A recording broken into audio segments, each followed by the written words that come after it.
তাই তো বারবার বলি, তুমি তোমার হৃদয়টাকে পরিষ্কার করো,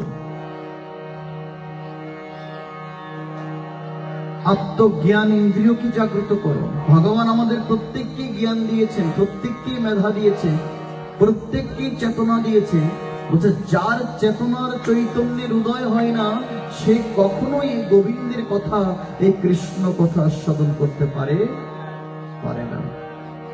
এখানে তো অনেকজনকেই নেমন্তন্ন করেছেন, সবাই যে বসে হরি কথা শুনবে এমন চিন্তা করাটাই ভুল। সবাই হরি কথা শুনতে পায় না, সবাই কৃষ্ণ কথা শুনতে পায় না।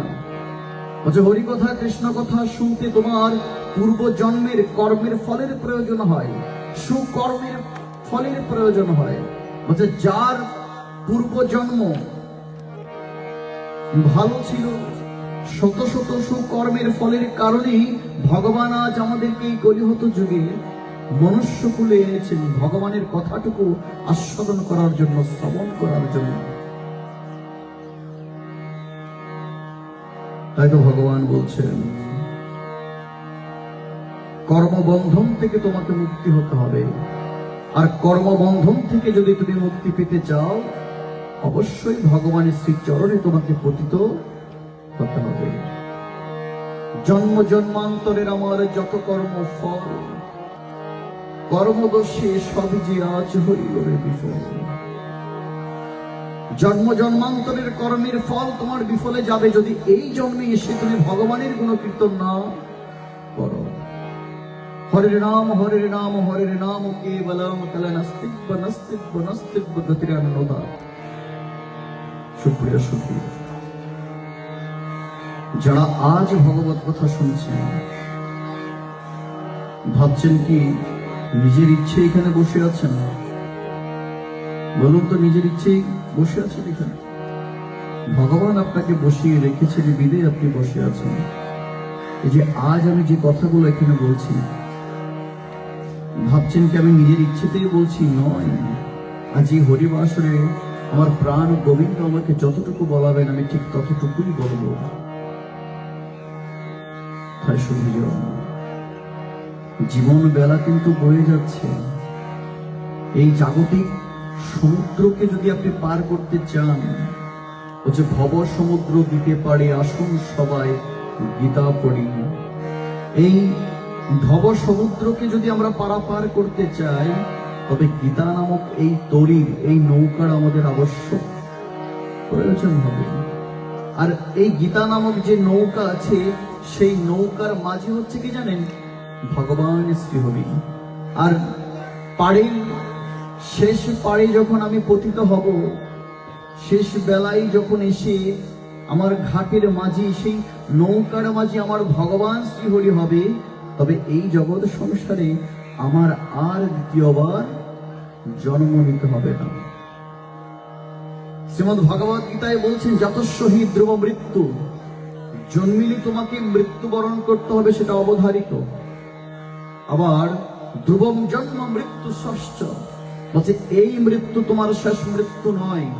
তুমি যতবার মারা যাবে ততবার তোমাকে আবারও এই জগৎ সংসারে জন্মগ্রহণ করতে হবে।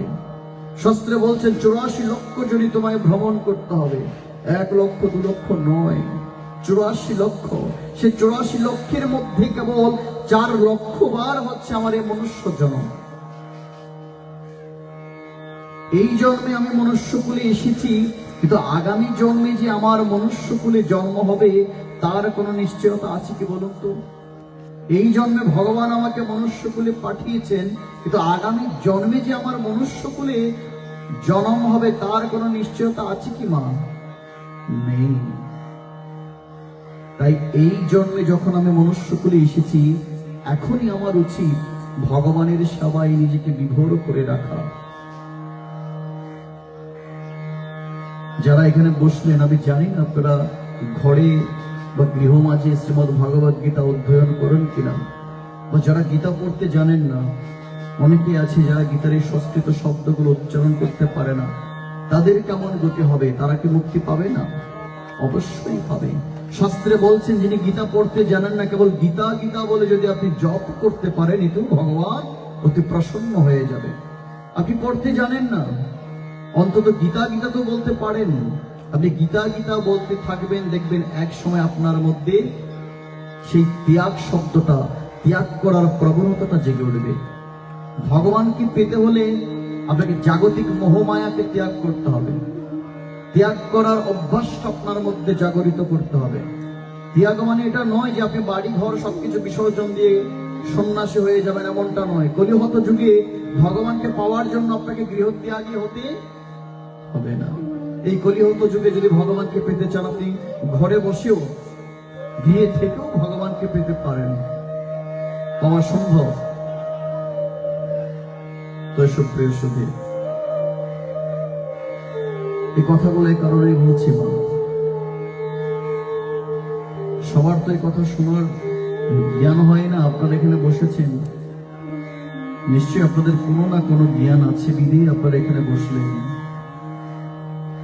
শ্রী চৈতন্য চরিতামৃতে বলছেন, যত বেশি তুমি হরি কথা শুনবে, যত বেশি তুমি হরি কথা বলবে, তত বেশি তোমার মন পরিষ্কার হবে। আর যত বেশি তোমার মন পরিষ্কার হবে, তত বেশি ওই মন থেকে কেবল কৃষ্ণ কৃষ্ণ সে শব্দটা উচ্চারিত হবে।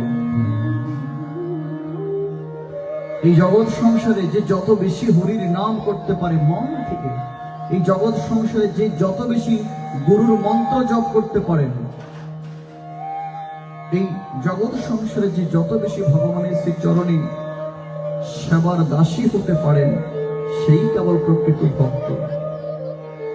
আচ্ছা, ভগবান কি কখনো বলেছে যে তুমি তোমার অর্থবিত্ত, জায়গা জমি, ধন সম্পদ যা কিছু আছে সবকিছু আমাকে দাও, আমি তোমায় কৃপা করবো? বলেছে কিনা বলুন তো?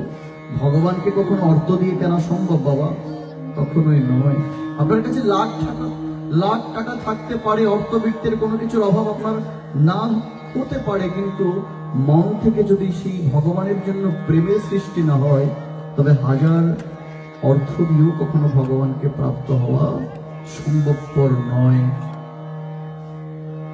তাই পূর্বের কথায় আমি এইটুকু বলছি, আগে তোমায় মানুষ হতে হবে। মানুষ তো সেই হয় যার মনের মধ্যে অপরের জন্য ভক্তি আছে, প্রেম আছে। শ্রীমদ্ ভগবদ গীতায় বলা হয়েছে, ইয়ৎ ইয়দাচরিত শ্রেষ্ঠ তত্ত্ব দেবতর জন স ইয়ৎ প্রমাণাম করতে লোকস্পত অনুবর্ততে। সংসারের শ্রেষ্ঠ ব্যক্তি, হোক সেটা বাবা, হোক সেটা মা, সংসারের শ্রেষ্ঠ ব্যক্তি যেমন আচরণ করবে, ওই সংসারের আর বাকি যারা আছে তারাও সে আচরণটাকে অনুসরণ করবে। অর্থাৎ সংসারে বাবা যদি ধর্মপথে না যায়, মা যদি ধর্মপথে না যায়, আচ্ছা বলুন তো, ওই পিতামাতার সন্তানও কি কখনো ধর্মপথে যাবে? কদাচিৎ নয়। এই কথাগুলো একটু শুনবেন। আপনি বাবা হয়ে যদি ধর্মমুখী না হন, আপনি বাবা হয়ে যদি ধর্মের প্রতি আপনার মধ্যে প্রেমের জাগরিত না হয়, তাহলে আপনার সন্তান কিভাবে ধর্মপথে যাবে?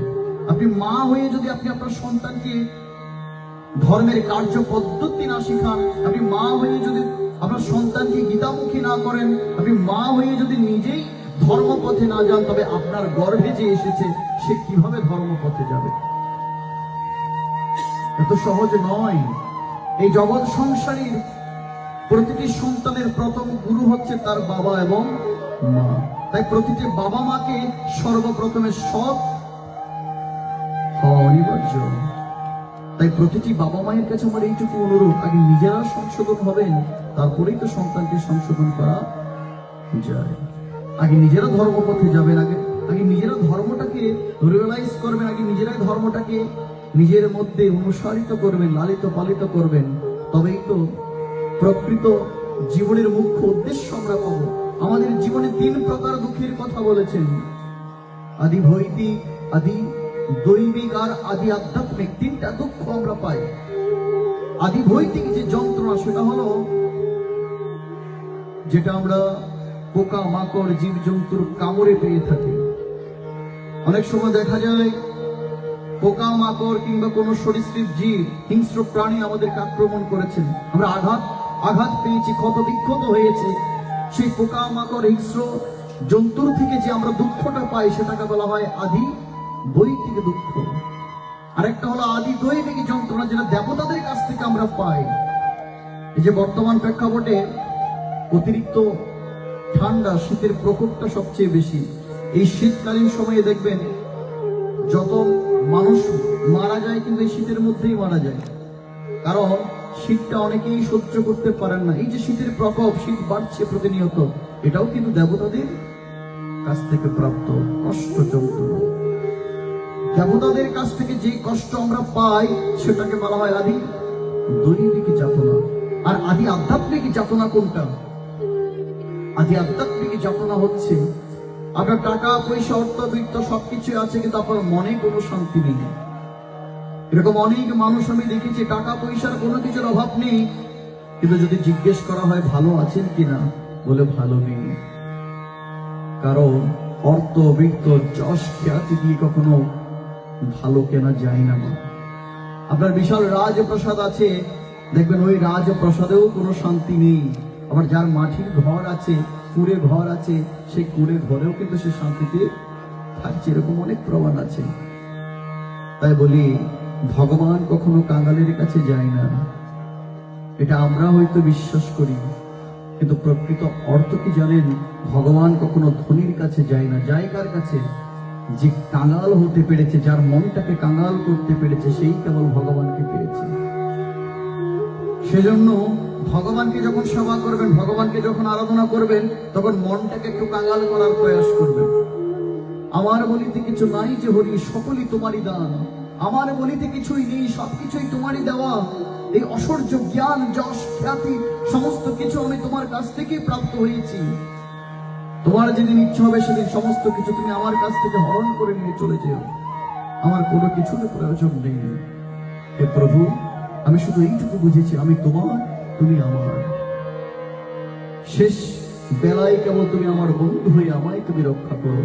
তাই তো বলছে, এই কলিযুগের একমাত্র সহায় সম্বল হচ্ছে হরির নাম, কৃষ্ণ নাম। তাই পদকর্তা বলছে, কলিতে কৃষ্ণ নাম,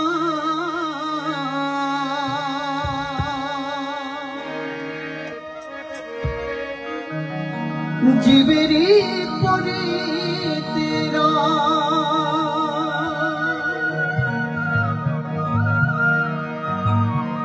কলিতে কৃষ্ণ নাম, জীবেরই পরে তেরা। গোলকে যাবি অনায়াসে মোনা, কৃষ্ণ মধুরে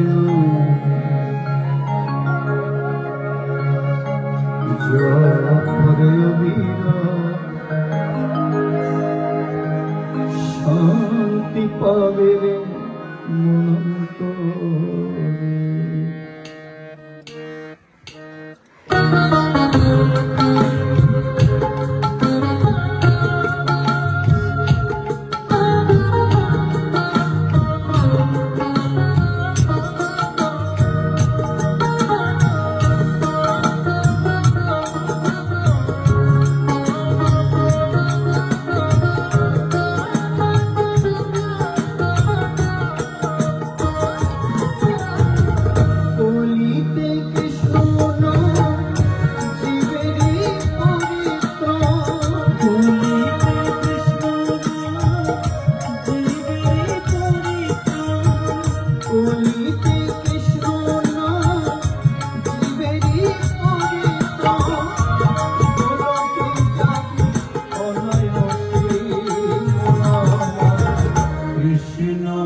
ছিল কৃষ্ণ নামেতে দেহ মন সপিলে,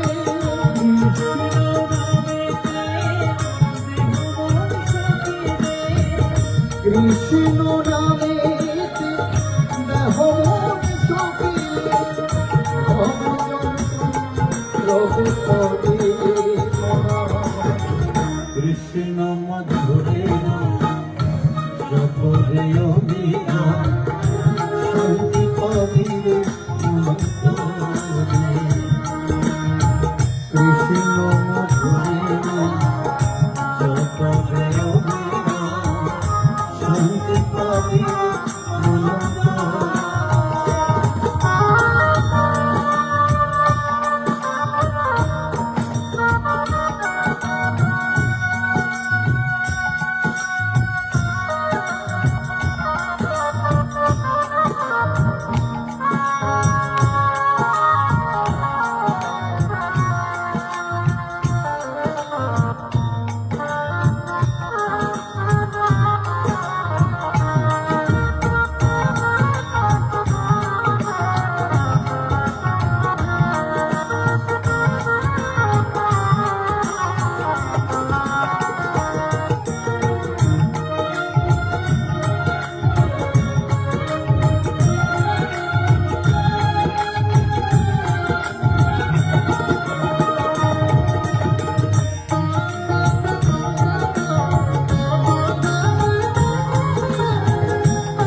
কৃষ্ণ কৃষ্ণ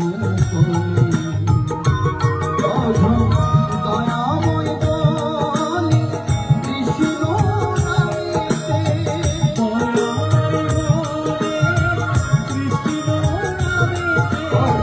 দয়াময় বলে কৃষ্ণ নামেতে, মানসী যাবি ভগবদে কৃষ্ণ মধুরে জপরে অবিরা শান্তি পাবিরে কৃষ্ণ মধুরে জপরে অবিরা শান্তি পাবিরে কলিতে কৃষ্ণ নাম জীবেরই পরিত্রাণ,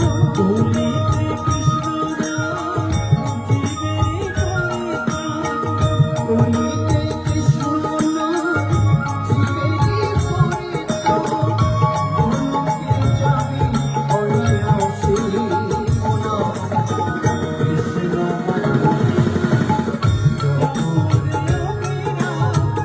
শান্তি পাবিরে মনা।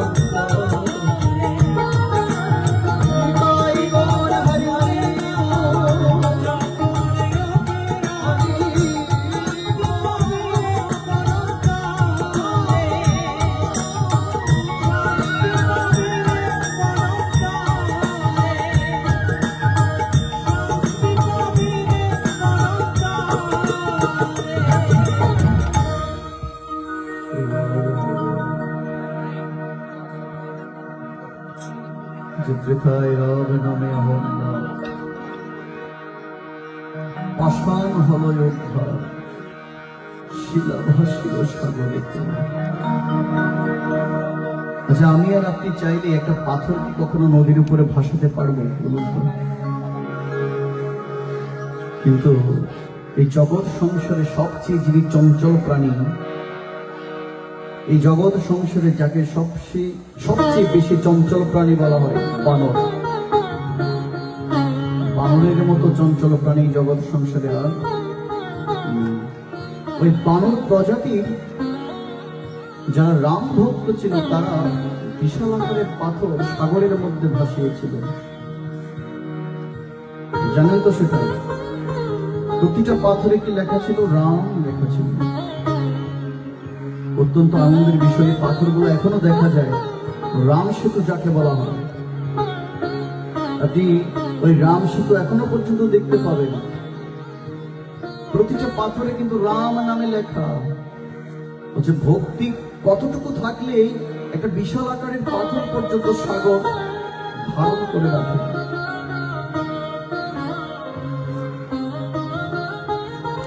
ভক্তি যার মধ্যে আছে সে যে প্রাণী হোক না কেন, সে কুকুর হোক কিংবা বানর হোক, ভগবানকে সে অচিরেই প্রাপ্ত হবে। আমরা মানুষ হয়ে জন্ম নিয়েছি, যদি মানুষের মতো আমার কর্ম না হয়, পশু পাখির মতো আমার কর্ম হয়, তবে আমায় মানুষ কদাচিৎ বলা যাবে না। আজকাল তো চারিদিকে দেখবেন মানুষই যত অমানুষ হচ্ছে। তখন শুনেছি পশু পাখিরা মানুষের মাংস ভক্ষণ করতো, আর এখন শোনা যায় মানুষ মানুষের মাংস ভক্ষণ করছে। আছে না বাবা এরকম? চারিদিকে এখন অমানুষের প্রাদুর্ভাব বেড়ে গিয়েছে। আপনি একা একা কোথায় যাচ্ছেন, আবার যে ঘরে ফিরে আসবেন তার কোনো নিশ্চয়তা এখন আর নেই। প্রতিটা পদক্ষেপে, প্রতিটা জায়গায়, প্রতিটা স্তরে আজ অমানুষরা জাল ফেতে আছে। কখন আমাদের এই সমগ্র কিছু আমাদের কাছ থেকে হরণ করে নিয়ে চলে যাবে। তাই অমানুষের ভিড়ে যদি আপনি মানুষ হতে পারেন, সেটাই ভগবানের কাছে অত্যন্ত আনন্দের বিষয়। ভগবানও ভাবেন, তবে তার ভক্তরা মনুষ্যত্বকে জাগরিত করে, মনুষ্যত্বকে জাগ্রত করে তবে তার গুণগানে মত্ত হবে। আজ সমগ্র বিশ্ব, আপনি অবাক হবেন, তৎকালীন তখন যখন আদিম যুগ ছিল, তখন এই গীতার প্রাদুর্ভাবটা কিন্তু অত বেশি ছিল না। আপনি ভারতবর্ষের এমন কিছু জায়গা আছে যেখানে গীতা নামক এই যে গ্রন্থ আছে সেটাও কিন্তু জানতো না। বর্তমান প্রেক্ষাপটে আপনি এইটুকু লক্ষ্য করবেন, গত কয়েকটা মাস, এক মাসও হচ্ছে না সম্ভবত, কলকাতার একটা জায়গায় 5 লক্ষ কণ্ঠে শ্রীমদ ভগবত গীতার বাণী প্রচার হয়েছে। ভাবছেন 5 লক্ষ মানুষ ওখানে বসে গীতা পাঠ করছে। কি মধুর বৃন্দাবন, কি মধুর।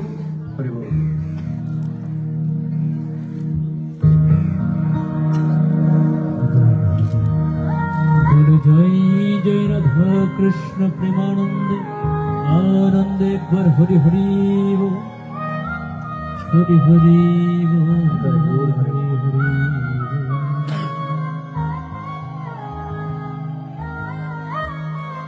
বর্তমানে গীতা চর্চা হচ্ছে চারিদিকে, ছোট থেকে বড় পর্যন্ত সবাই বর্তমানে গীতার চর্চাটাই করছে। প্রতিটি জায়গায় জায়গায়, প্রতিটি গ্রামে গ্রামে এখন গীতা স্কুল আছে। আগে কিন্তু এটা ছিল না। ছিল মা বলুন তো, আপনাদের সময় ছিল বাবা? ছিল না। বর্তমানে এটা হচ্ছে কেন? মানুষ ধীরে ধীরে ধর্মকে বুঝতে শিখছে, মানুষ ধীরে ধীরে ধর্মকে জানতে শিখছে। এখন আর মানুষ অজ্ঞ নেই, এখন আর মানুষ অন্ধকারের অতীত নেই। এখন মানুষ ধীরে ধীরে আলোর পথে ছুটছে। আর যে যত বেশি গীতা প্রেমী, যে যত বেশি গীতাকে হৃদয়ে ধারণ করতে পারবে, সে তত বেশি আলোর পথে ছুটতে পারবে। আর যে যত বেশি কুকর্মে নিজেকে ব্যস্ত রাখবে, সে তত বেশি অন্ধকার জগতে পা বাড়াবে। মনে রাখবেন, সৎসঙ্গে স্বর্গবাস আর অসৎ সঙ্গে সর্বনাশ। আপনি যদি অসৎ সঙ্গে নিজেকে মত্ত রাখেন, নিজেকে নিয়োজিত রাখেন, অসৎ মানুষের সাথে যদি আপনি চলেন, তো আপনার চেতনা থাকবে কি? সবসময় আপনার মস্তকে কেবল কুকর্ম ঘুরে বেড়াবে। কার আপনি ক্ষতি করতে পারবেন, কার ধ্বংস করতে পারবেন, কাকে আপনি নিধন করতে পারবেন, এই নানা প্রকার কুকর্ম আপনার মধ্যে কেবল উদিত হবে। আর যদি সৎ সঙ্গে আপনি যান, সৎ সঙ্গ যদি আপনি লাভ করেন, তবে আপনার চেতনায় সব সময় কেবল সৎ চিন্তাধারা উদিত হবে। কিভাবে আপনি ভগবানের গুণ কীর্তন করবেন, কিভাবে আপনি জগৎ সংসার থেকে মুক্তি পাবেন, কিভাবে আপনি ভগবানের কাছে যেতে পারবেন, এই চিন্তায় সর্বদা আপনার মধ্যে দিতে হবে। সৎ মনোভাব ছিল বিধেই আজ আপনারা এখানে বসে আছেন। আর যাদের অসৎ মনোভাব, আজ হাজার চেষ্টা করলেও এখানে বসাতে আপনি কাউকে পারবেন না। আমি দেখছি এখানে অনেকজন আসছে, সে আবার এই রোড দিয়ে চলে যাচ্ছে, রাস্তা দিয়ে চলে যাচ্ছে। এমন এমন কিছু মানুষও আমার করছে, একটু উকি মেরে যে এখানে তাকাবে সেই সময়টাও তাদের নেই। আমি জানি আমি এখান থেকে চলে গেলে হয়তো তারাই আমাকে সবচেয়ে বেশি বকাঝকা করবে, কিন্তু এগুলো আমি কখনো কর্ণপাত করিনি। সব কথা বলতে যদি আমার মধ্যে সাহস না থাকতো, তবে এই জায়গায় আজ আমি বসতাম না। সব কথা বলার যদি সেই অনুপ্রেরণা আমায় আমার গুরুদেব না দিত, তবে আজ আমি এই জায়গায় আসতাম না। যারা মনে করেনি একটু এখানে বসে অন্তত একটা মিনিট আমি গীতার শব্দটা একটু শ্রবণ করি, আমি কখনোই তাদেরকে মানুষ বলবো না।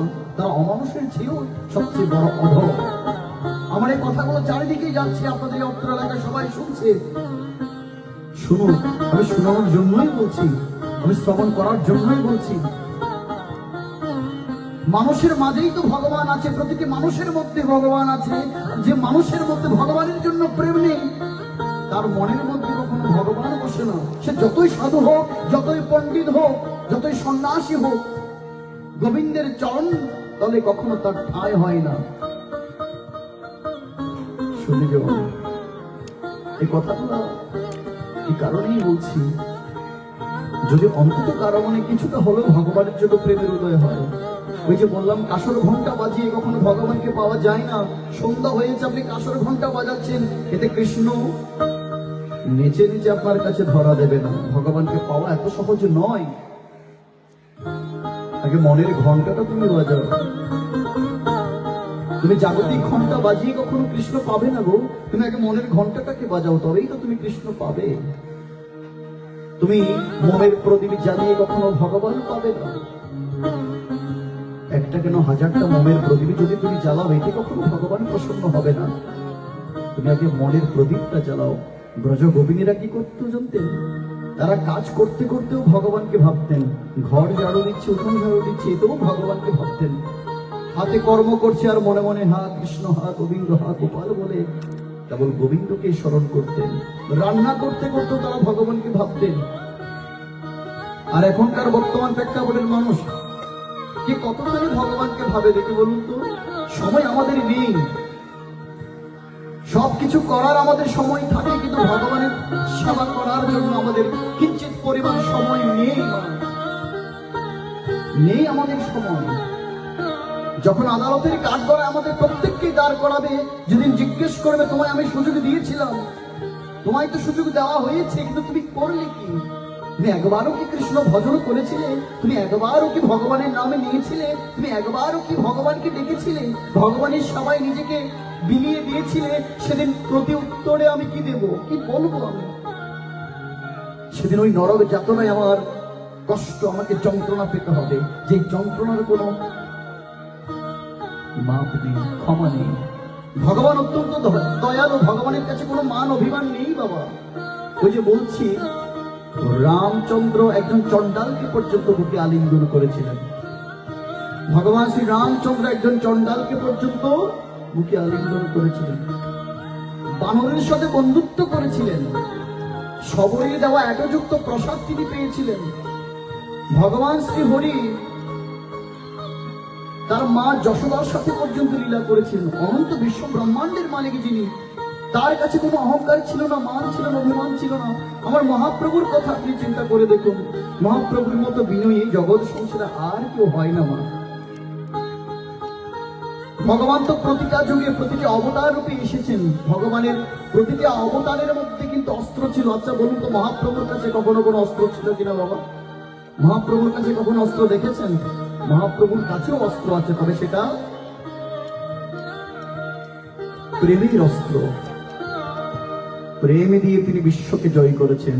প্রেম দিয়ে তিনি আজ এইটুকু শিখিয়ে দিয়েছেন, যেজন কৃষ্ণ প্রেমে ভাবান্বিত হতে পারবে, যেজন কৃষ্ণ প্রেমে নিজেকে আচ্ছাদিত করতে পারবে, সেই কেবল গোবিন্দকে প্রাপ্ত হবে। তাই প্রেম বিনে কখনো ভগবানকে পাওয়া যায় না। আসুন আমরা গীতার আরেকটু অধ্যায় যাই। এখানে অনেকজন দাঁড়িয়ে আছেন, আমি একটু কর্তৃপক্ষের কাছে দৃষ্টি আকর্ষণ করব। সব চেয়ার কেবল খাবারের ওখানে দিলে হয় না। এই যে আজ এখানে গীতা পাঠের আয়োজন হয়েছে, এত বিশাল মাঠ, এখানে মাত্র 10টা চেয়ার ছাড়া আর কোনো চেয়ারও বসাইনি। একটু চেয়ারের বন্দোবস্ত করুন যাতে ভক্তরা অন্তত বসতে পারে। অনেকে দাঁড়িয়ে আছে, আবার চলে যাচ্ছে।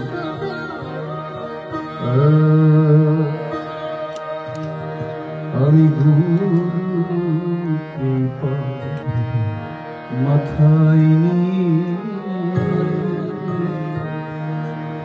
গীতামাকে পেয়েছি। চলুদ্দুলি কি দেওয়া যাবে মায়া? হরি বল হরি বল হরি বল।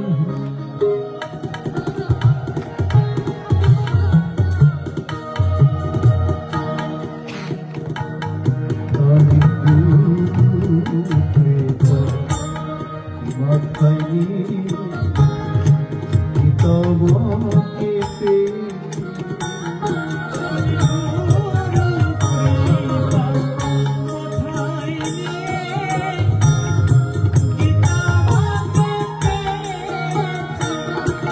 আমি সখী দুঃখী হাসি মুখে তাই তবু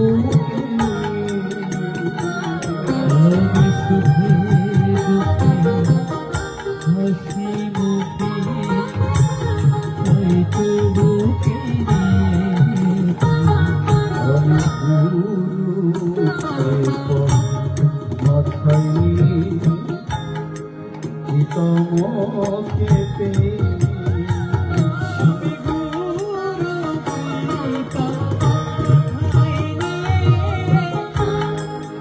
তোমাকে পেয়েছি।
গীতায় ভগবান মনে, গীতায় ভগবান।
করলে আচরণ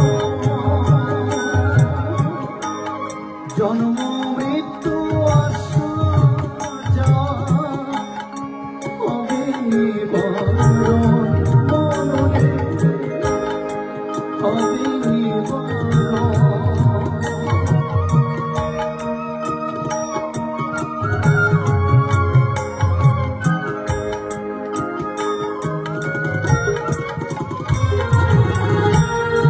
গীতা শুনে গীতারি বাণী করলে আচরণ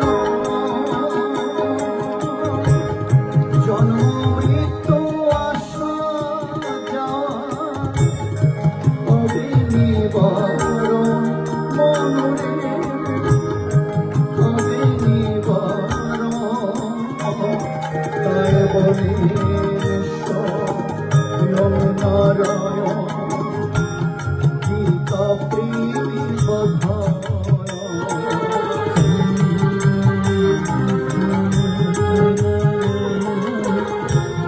গীতা হরি গুরু কৃপা মাথায় গীতা মতে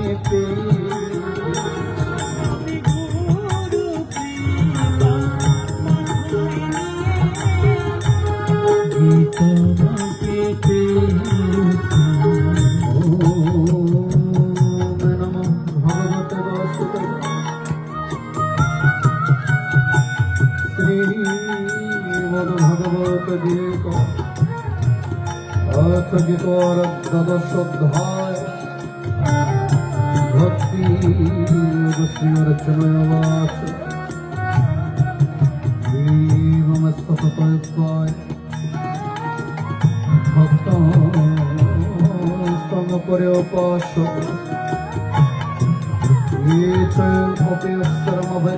শান্তি শ্রী ভগবান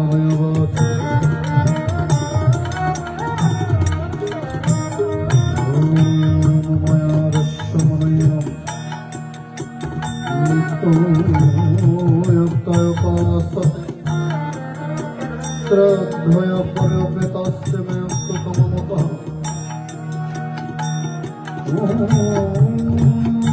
দুঃসরমণি নিদর্শন ব্যক্তং অপরপশ্যতে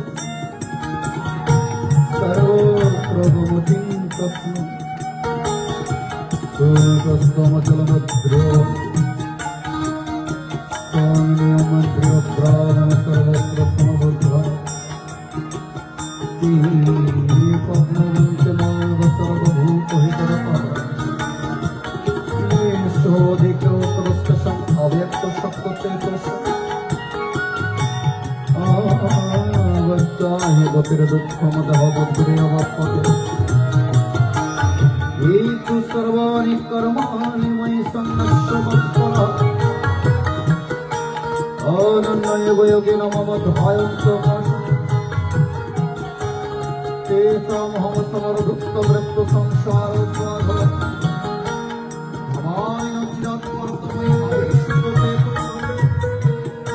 मयैव मनो अधुत्तमय बुद्धिर्निवेशः निवेशिष्यसि मयैव दुर्गमनतमस्य ॐ चित्तं समधातुं न सकलस्मै स्थिरः अभ्यासोऽपि তোমার কৌশল কর্ম পরম ভব ওমদর্তমপি কর্মাণি কুর্বাণ সিদ্ধিমবাবস্য ওমতৈরপসক্তহস্যে কর্তুম মাদ্যগমাস্ত্রীত সর্বো কর্ম ফলজ্ঞান তত কুর্যাৎ তমঃ त्रयो हि ज्ञानो वैसद ज्ञानो ज्ञानमविशिष्यते ज्ञानकर्मफलत्याग जगत्सं किरणं परम्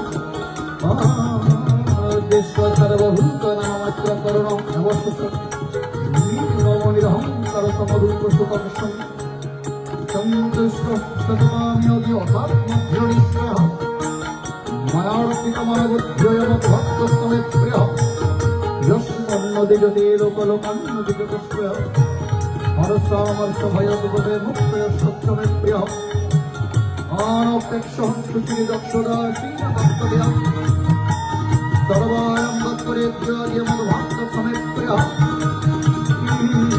नरिष्यति नदिष्टि न सदुति न कांक्षति सुदाशवपरित्यागि भक्तिमान्यस्तमे प्रिय समशत्रुप्रमित्रेषु तथा मानपमान शीतोष्णसुखदुःखेषु समसङ्गद्वर्जितः तुल्यनिन्दसुतिर्वनिसंतुष्टजनकेरसि अनिकपस्थिरमत भक्तिमानः प्रियनवः ॐ यतु धर्मामृतमिदं योगप्रियपाशं श्रद्धाधनमत्परमभक्तस्य भक्तिपमे प्रियः एक श्री महाभारत शुक शस्त्रायम संहितायम वयास्तिकम विष्णु पर्वाणि श्रीमद् भगवद गीता उपनिषत्सु ब्रह्म विद्येनि गोष्ठी श्री कृष्ण अर्जुन संवादि भक्ति योगनाम प्रमदादश अध्याय समाप्तम् और योगक्षरं परिभ्रष्टनाम प्रहितम्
দ্বাদশ অধ্যায় ভক্তি যোগ ভগবান বলছেন নরিষ্যতি নরিষ্যতি ন শোচতি ন কাংক্ষতি শুভ শুভ পরিত্যাগী ভক্তিমায় সমে প্রিয়। অর্জুন ভগবানকে প্রশ্ন করছেন, প্রভু হে মাধব, এই জগৎ সংসারে সবচেয়ে তোমার প্রিয় ভক্ত কারা? এই জগৎ সংসারে সবচেয়ে শ্রেষ্ঠ ভক্ত কারা? ভগবান তখন বলছেন,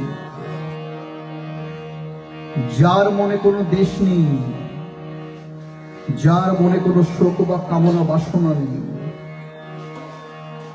সর্বদা যিনি কর্মে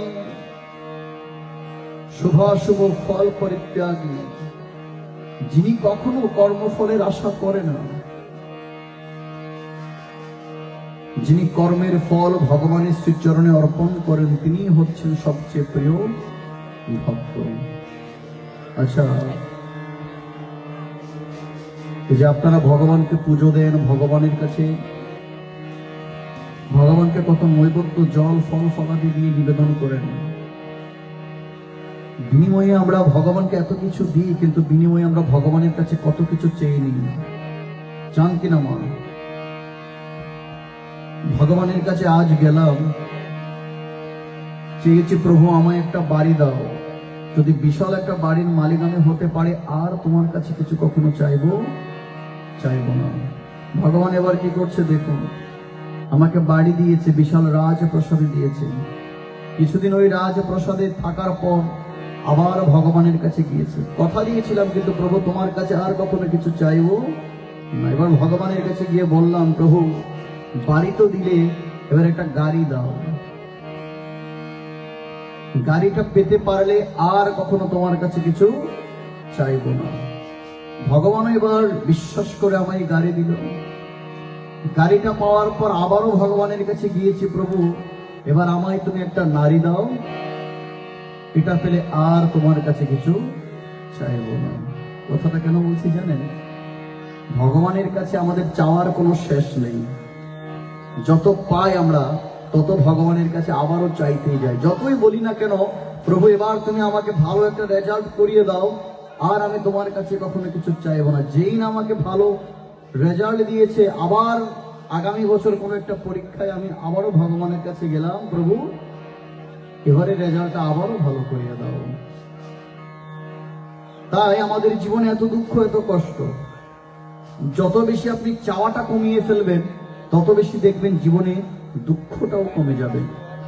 আপনি আত্মীয় স্বজন বলুন, বন্ধু বান্ধব বলুন, যত বেশি চাইবেন তত বেশি দুঃখ পাবেন। আপনি আপনার বন্ধুর কাছে একটা দামি বস্তু চেয়েছেন, সেটা আপনি পাননি, তবে আপনার দুঃখটা বাড়বে কিনা কমবে দেখি বলুন তো? বাড়বে। আপনি ঘরে আপনার যে আত্মীয় স্বজন আছে, ছেলে বলুন, মেয়ে বলুন, পুত্র পরিবার বলুন, আপনি তাদের কাছে কোনো কিছু চেয়েছেন কিন্তু আপনি পাননি, তবে দুঃখটা, জ্বালাটা আপনার আরো বাড়বে। কিন্তু আপনি যদি নাই চাইতেন, তবে আপনার জীবনে দুঃখটা কখনো বাড়তো না। তাই জীবনে চাওয়া পাওয়ার প্রবণতাকে কমিয়ে ফেলুন, দেখবেন এতেই প্রকৃত শান্তি। যার মনে যত বেশি চাওয়া পাওয়ার প্রবণতা, তার তত বেশি জীবনে দুঃখ। এই যে আমরা কত কিছুর জন্য কাঁদি, ভগবানের কাছে কত কিছুর জন্য কাঁদি, কিন্তু একবারও কি আমরা ভগবানের জন্য কখনো কেঁদেছিলাম? ভগবানের কাছে আমরা সব সময় নিজের ভালোটা চেয়েছি, প্রভু আমাকে তুমি ভালো রেখো, আমার আত্মীয় স্বজন, আমার ছেলে মেয়ে সবাইকে তুমি ভালো রেখো, কিন্তু কখনো এটা বলেছিলাম ভগবান তুমি ভালো থেকো? বলুন তো বলেছি কিনা? কথাগুলা শুনতে একটু তিক্ত হলেও কিন্তু এগুলো বাস্তব সত্য। প্রশ্ন করতে পারেন, এই যে ভগবানকে এখানে চিত্রপটে দেখা যাচ্ছে, ছবিতে দেখা যাচ্ছে, তুমি তো কথা বলতে পারবে না, তবে কাকে বলবো ভালো থেকে? বিশ্বাসে মিলে বস্তু তর্কে বহুদূর। এইটুকু তো বিশ্বাস করেন যে জগৎ সংসারে ভগবান আছে। এইটুকু তো বিশ্বাস করেন, এই যে আজকে আমরা এখানে বসে ভগবানের কথা শুনছি, কেউ দেখুক আর না দেখুক, ভগবান কিন্তু সর্বস্ব লক্ষ্য রাখছেন। ভগবান এখানেও আছেন। প্রহ্লাদ, বিষ্ণু ভক্ত প্রহ্লাদকে ভগবান রক্ষা করেছেন স্তম্ভ থেকে বেরিয়ে।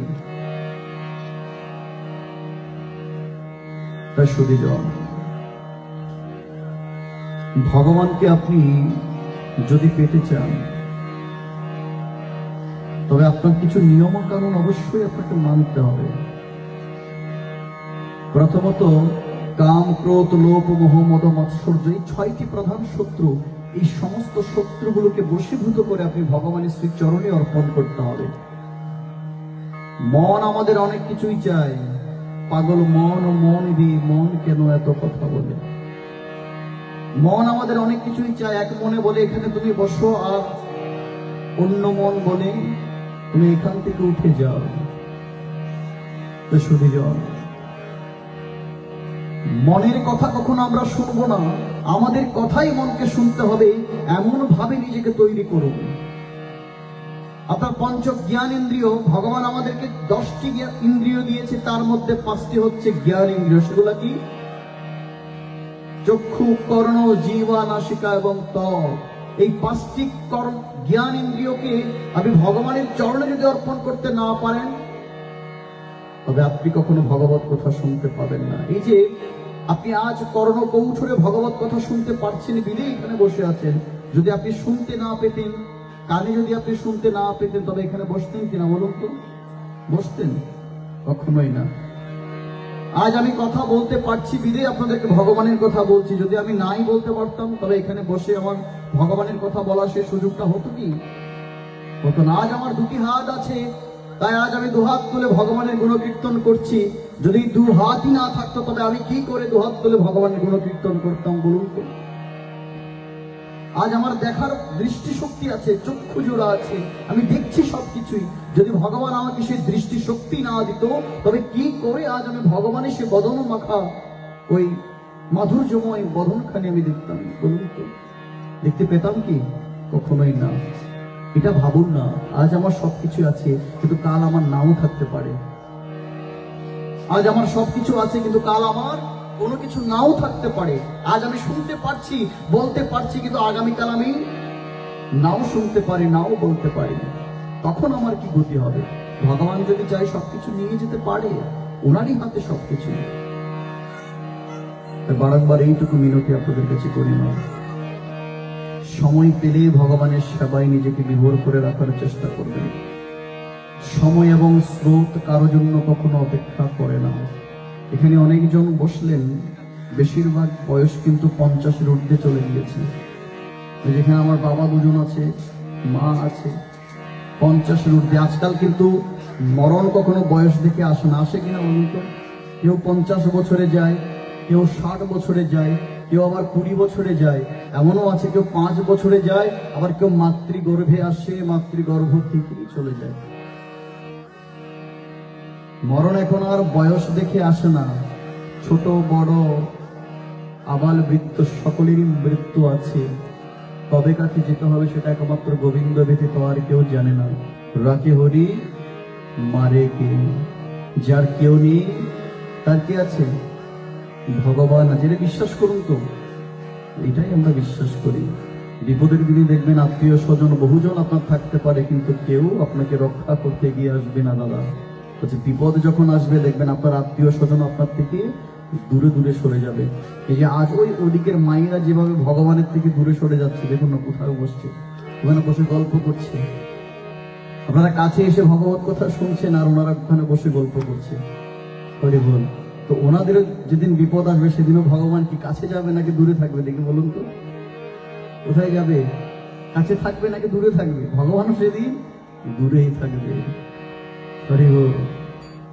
তাই সুপ্রিয় ভক্ত শ্রী চলে গেছে, যার যেমন কর্ম তার তেমন ফল, সেটা অবশ্যই ভোগ করতে হবে। সময় আছে যখন সময়টাকে কাজে লাগান, সময় আছে যখন সেই সময়টাকে ভগবানের শ্রী চরণে অর্পণ করুন। সময় চলে গেলে সেটা আর ফিরে পাওয়া সম্ভব নয় কখনোই। তাই এইটুকু মিনতি আপনাদের কাছে করি, প্রতিদিন সকালবেলা অন্তত ঘুম থেকে উঠে আগে ভগবানের নামটুকু নেওয়ার প্রয়াস করবেন। প্রতিদিন সকালবেলা ঘুম থেকে উঠে নিজের চেহারাটা সবার আগে দেখবেন না, দেখতে যাবেন, এটা অত্যন্ত পাপ। প্রতিদিন সকালে ঘুম থেকে উঠে আগে ভগবানের বদনখানিটুকু দর্শন করার চেষ্টা করবেন। প্রতিটি ঘরে তো কৃষ্ণের ছবি আছে, ভগবানের ছবি আছে, বা গুরুদেবের ছবি আছে, একটু রাখার চেষ্টা করবেন। বিভিন্ন নায়ক নায়িকার ছবি রেখে কোনো লাভ নেই। বলছে যদি সেখানে ভগবানের ছবি না থাকে। আর সকালবেলা ঘুম থেকে উঠে একটু প্রয়াস করবেন, স্নান আদি সেরে প্রত্যেকটা ভক্ত, ছেলে বলুন, মেয়ে বলুন, নারী জাতি বলুন, পুরুষ জাতি বলুন, স্নান করে আগে তুলসী গাছে একটু জল দেওয়ার প্রয়াস করবেন। আপনারা দেন কিনা আমি জানি না, যদি না দেন অন্তত আজকের পর কালকে থেকে সেটা দেওয়ার প্রয়াস করবেন। তুলসী মহারানীর আছে তো সবার কাছে, আছে না? আরেকটা বিষয়, স্নান আদি সেরে তুলসী সেবা করার পর সূর্য প্রণামটা একটু করবেন, আর এরপরে ভগবানের পুজোটা সবার আগে সেরে নেবেন। ভগবানকে না দিয়ে কখনো নিজেরা আহার করতে যাবেন না। নিজে খাওয়ার পর সেই বাসি মুখ নিয়ে আপনি, সেই অপবিত্র দেহ নিয়ে আপনি ভগবানকে পুজো দিতে যাবেন, সেই পুজো ভগবান কখনো গ্রহণ করবে না। করে কিনা বলুন তো মা? কখনোই না। এই কথাটা কেন বলছি জানেন? বর্তমানে অনেক সময় দেখা যায়, আমাদের সমাজেও দেখা যায়, দুপুর 2টো বেজে গিয়েছে, 1টা বেজে গিয়েছে, এখনো কাঁসর ঘন্টার আওয়াজ শোনা যায়, এখনো কাঁসর ঘন্টা বাজাচ্ছে, উলুধ্বনি দিচ্ছে, কিন্তু সকাল থেকে সে দুপুর পর্যন্ত কতবার যে খেয়েছে তার কোনো হিসেব নেই, কিন্তু ভগবানকে দিতে যাচ্ছে খাওয়ার পর। বলছে এমন প্রসাদ কখনো ভগবানও গ্রহণ করে না। আর প্রত্যেকটা ছেলে মেয়েকে একটু গীতামুখী করার প্রয়াস করবেন, ছেলেদেরকে ধর্মীয় জ্ঞানটুকু দেবেন। কারণ এই বাংলাদেশটা কার দেখে বলুন তো? বলবেন সরকারের। কিন্তু আমি বলবো কি জানেন, এই বাংলাদেশটা হচ্ছে মহাপ্রভুর। কারণ এই বাংলার মাটিতে জন্ম নিয়েছে কে? মহাপ্রভু। এই বাংলার মাটিতে তিনি জন্ম নিয়েছেন, সমগ্র বিশ্বকে আজ হরির নামের বন্যায় ভাসিয়ে নিয়ে যাচ্ছেন। সমগ্র বিশ্বে, আপনি শুধু বাংলাদেশে নয়, একদম ইউরোপ কান্ট্রি থেকে শুরু করে প্রতিটি জায়গায় আজ কিন্তু হরিনামের বন্যায় সবাই ভেসে যাচ্ছে। আপনারা দেখেন কিনা আমি জানি না, বিদেশিনীরা যেখানে অপসংস্কৃতির চর্চা হতো, সেখানে তারা কি করে জানেন, এখন কপালে তিলকিকে, গলায় তুলসীমালা পরে নিজেকে সুসজ্জিত করে রাস্তায় রাস্তায় হরিনাম বিলাচ্ছে। আর আমরা বাঙালিরা দুহাত তুলে হরিনাম গাইতে আমাদের যত লজ্জা, দুহাত তুলে হরিনাম গাইবো সেখানে আমাদের যত লজ্জা। তাই বলছে মহাপ্রভুর মাটিতে জন্ম নিয়ে যদি মহাপ্রভুর আদর্শকে আমরা ধরে রাখতে না পারি, তবে এই জীবনটাই বৃথা।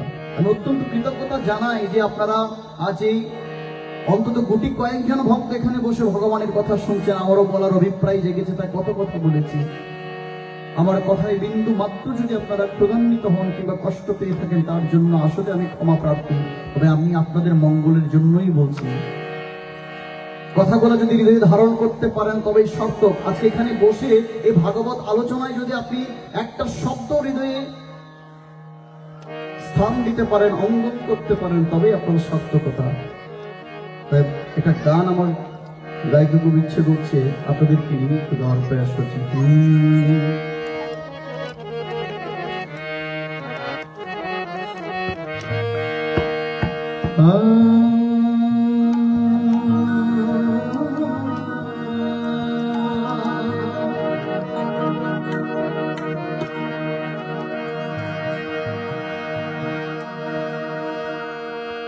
এমন কৃষ্ণ ভক্ত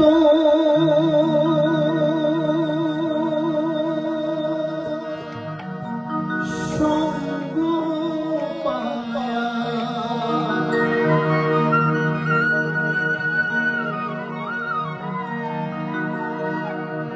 এমন কৃষ্ণ ভক্ত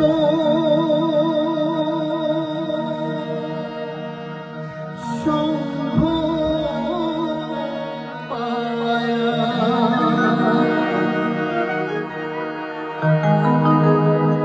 আমার জীবন ধন্য হইয়াছি।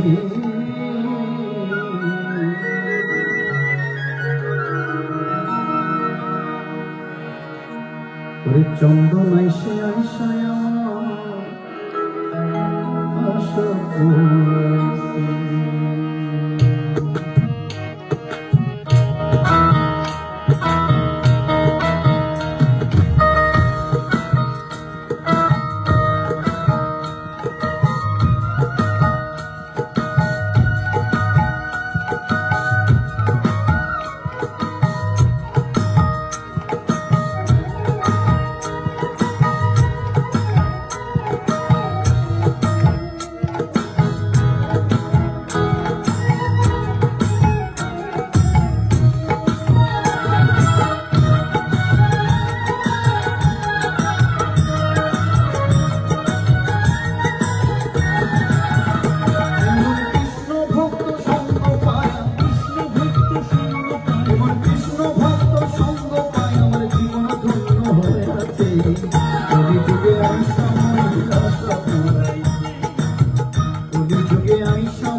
শত জন্ম আমার গেল বিফলে, শুদ্ধ কৃষ্ণ ভক্ত সঙ্গ নিলাম মস্তকে।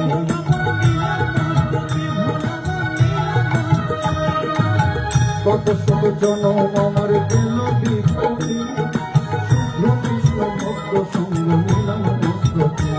যার নাই তুলনা কোন ভুলো না, যার নাই তুলনা কোন ভুলো না, স্মরণের প্রকাশে কলি যুগে আয় সামনে, কলি যুগে আয় সামনে আশা পূরণে।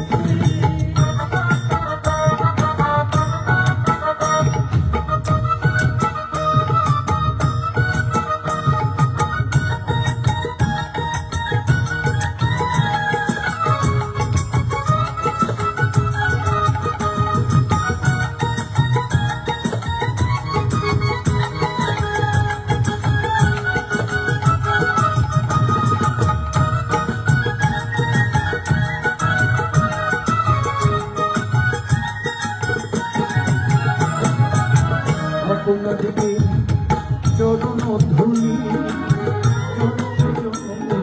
মস্তকে ধুলি।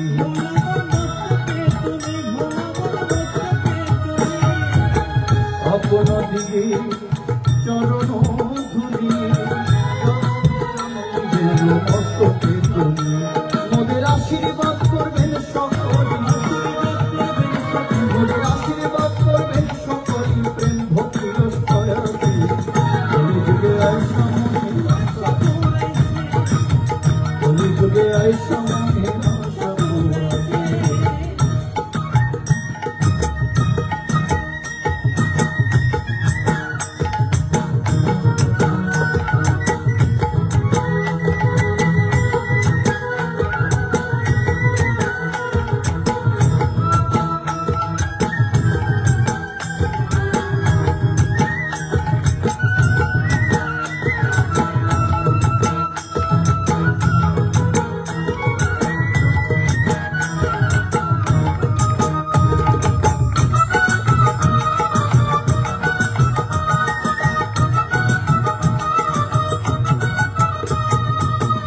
আবার যারা জন্মে মহাপ্রভুর বাংলাদেশে, শুদ্ধ কৃষ্ণ ভক্ত মায়ের গর্ভে অবশেষে।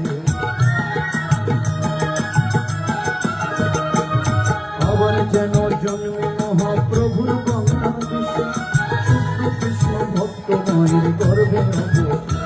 যেন গীতা প্রচার করতে পারি, যেন গীতা প্রচার করতে পারি, আমার প্রাণ গৌরাঙ্গ বনেতে কলি যুগে আয় সামনে, কলি যুগে আয় সামনে আশা পূরণে। এমন কৃষ্ণ ভক্ত সঙ্গ পাই, এমন কৃষ্ণ ভক্ত সঙ্গ পাই, আমার জীবন ধন্য হয়েছে। কলি যুগে আয় সামনে আশা পূরণে, কলি যুগে আয় সামনে আশা পূরণে, কলি যুগে আয় সামনে আশা পূরণে, কলি যুগে আয় সামনে আশা পূরণে, কলি যুগে আয় সামনে আশা পূরণে।